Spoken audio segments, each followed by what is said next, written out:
Have you noticed that society loves calling people strange? The moment someone is a little quieter than most, thinks a little longer than usual, or behaves differently from the crowd, they are immediately seen as unusual. But there is something very few people realize: many behaviors labeled as weird are not random at all. They may simply be the outward signs of a brain processing the world on a deeper level. We grow up with a familiar image of intelligence. Intelligent people are supposed to be confident, polished, quick to respond, smooth in communication, always seeming in control. But real life does not work that simply. Some highly intelligent people appear very quiet. Some think so deeply that from the outside they seem hesitant. Some enjoy being alone so much that others assume they are cold. But that is not really the case. Their brain just works differently. This video is not about grades or achievements. Today, we are going to look at very ordinary habits that are often misunderstood. There may be things about you that are not strange at all. Other people just have not truly understood the way you think. And if you enjoy content like this, subscribe to the channel and stay with me until the end. Maybe in the next few points you will recognize more of yourself than you expected. The first habit is overthinking after every conversation. Some people finish a conversation and move on, but some people do not. The conversation may have ended long ago, but inside their mind it is still going. They remember the tone of voice, the pause, the facial expression, one tiny sentence that somehow did not quite fit. And from there, their mind begins branching into many different thoughts. Should I have said something else? Could that person have meant something more? If I had reacted differently, would the outcome have changed?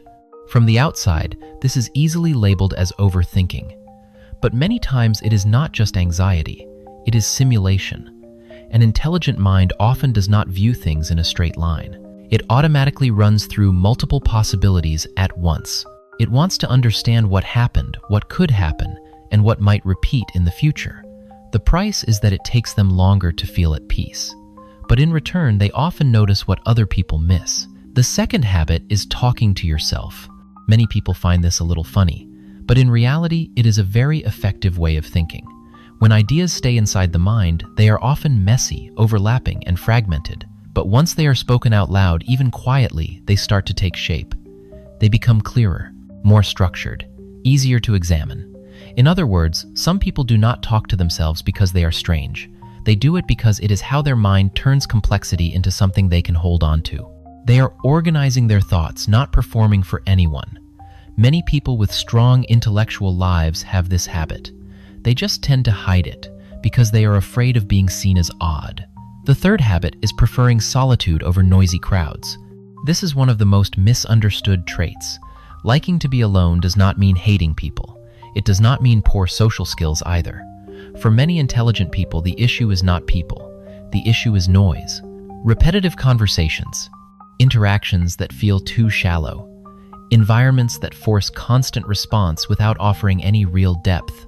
Some people walk into a social gathering and become drained very quickly, not because they are difficult, but because their mind is processing too many layers at once. Words, tone, facial expressions, hidden meanings, the emotional energy in the room. When a brain is used to deep analysis, crowded social environments can drain it very fast. That is why being alone becomes a way to recover, not an escape, but a way to breathe again mentally. The fourth habit is having a space that looks a little messy while the mind itself is very clear. Many people judge intelligence by visible neatness. A clean desk, everything lined up, nothing out of place. But in reality, some very sharp people do not spend much energy making everything look tidy. Their energy is going somewhere else: ideas, problems, patterns, plans, analysis. So from the outside, their workspace may look a little chaotic.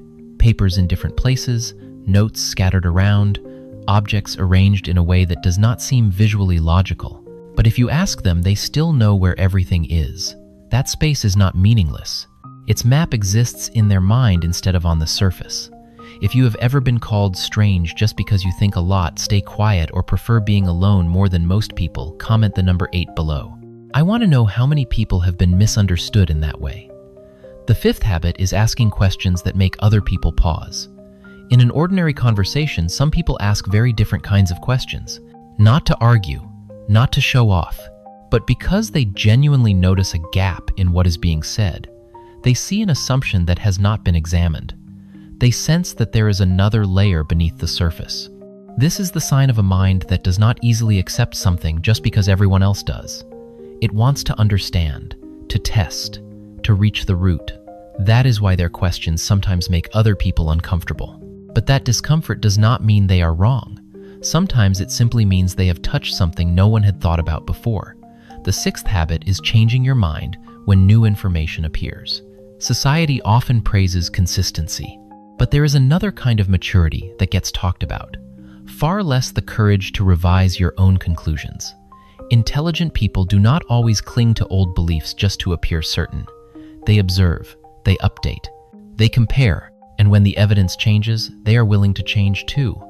Because of that, they may be seen as inconsistent, but in truth, they are prioritizing truth over ego.